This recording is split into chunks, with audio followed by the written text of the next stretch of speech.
हरि के नाम बिना भजना बिना भजना बिना हरि के नाम बिना पाची ताई बेरे दीवानी मन भजन बिना पाची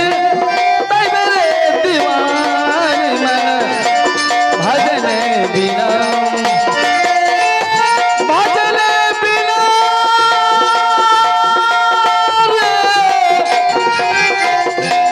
भजन बिना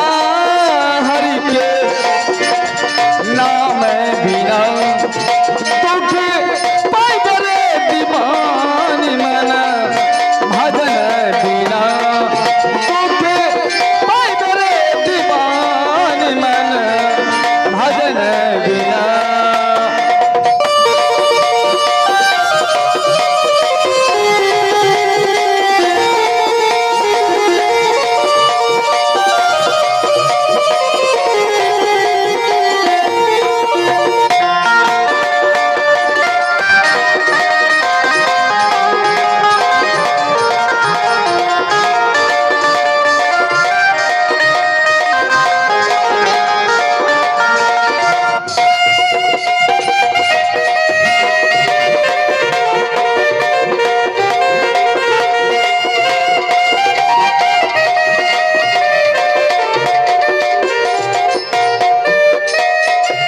भजन बिना तू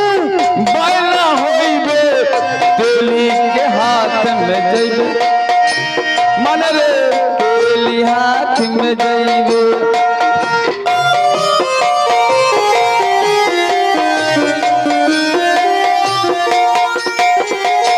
भजन बिना तू बैला होइबे तेली हाथ में जइबे मन रे तेली हाथ में जइबे अपना उच्चार हाथों पथला चढ़ाई तो अपना उच्चार हाथों पथला चढ़ाई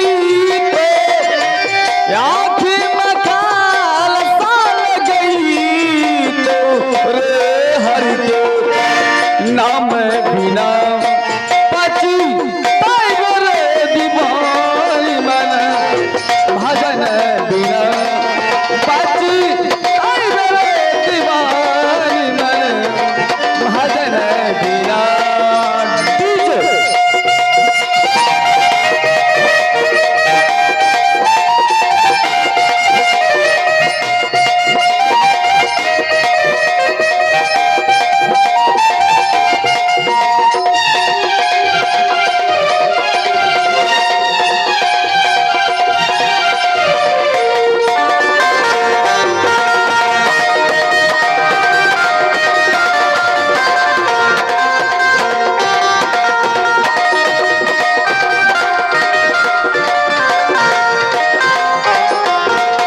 भजन बिना तू गदहा होइबे धोबी हाथ में जइबे मन रे धोबी हाथ में जइबे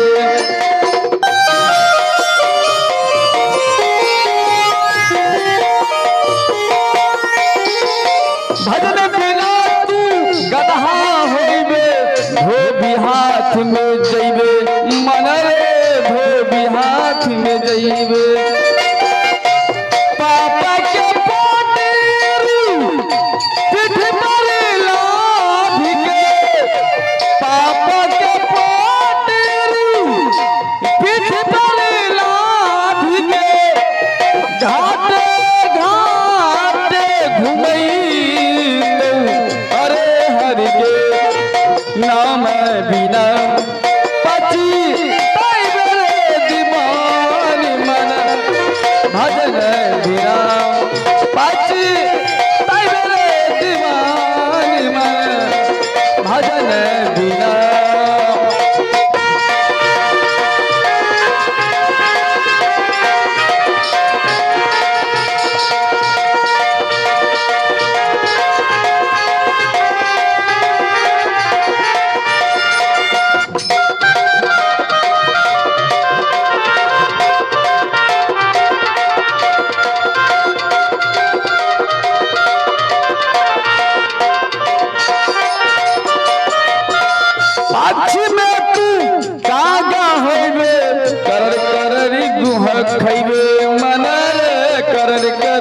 गुहा खइबे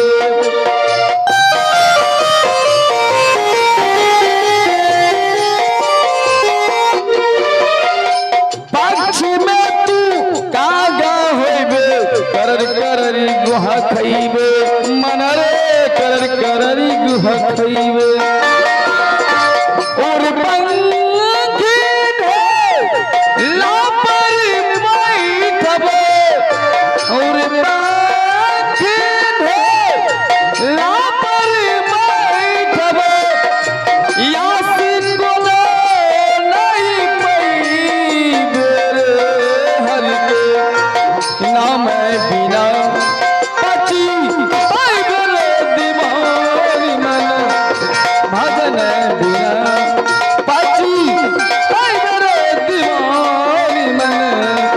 भजन बिना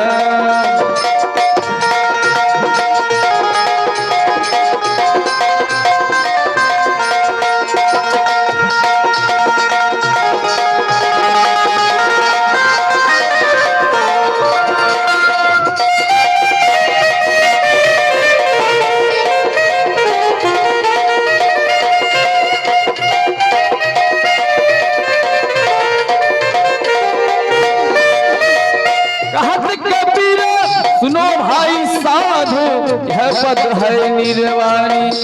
मन रे यह पद है निर्वाणी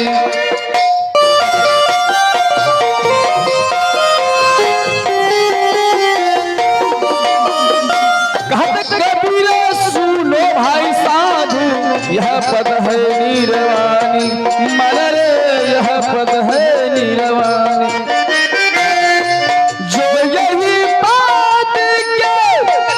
मुझे समझे जो यही बात के मुझे समझे पहुँचती मूल ठिकानी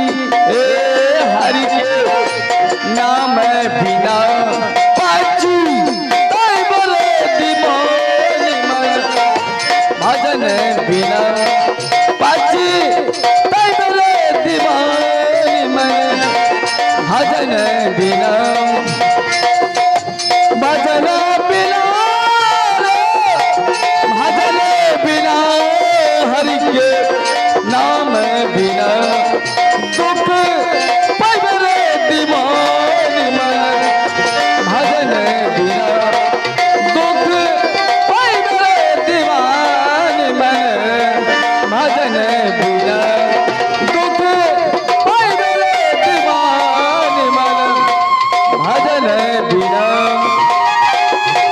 भजन बिना भजन बिना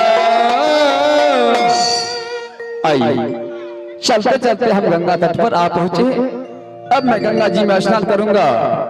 पूरा यहाँ से लौट कर जाऊंगा, अपने झोपड़ी में बैठकर प्रभु का गुणगान करूंगा। अहो याजुदीना आप देखी हाथ भैया जी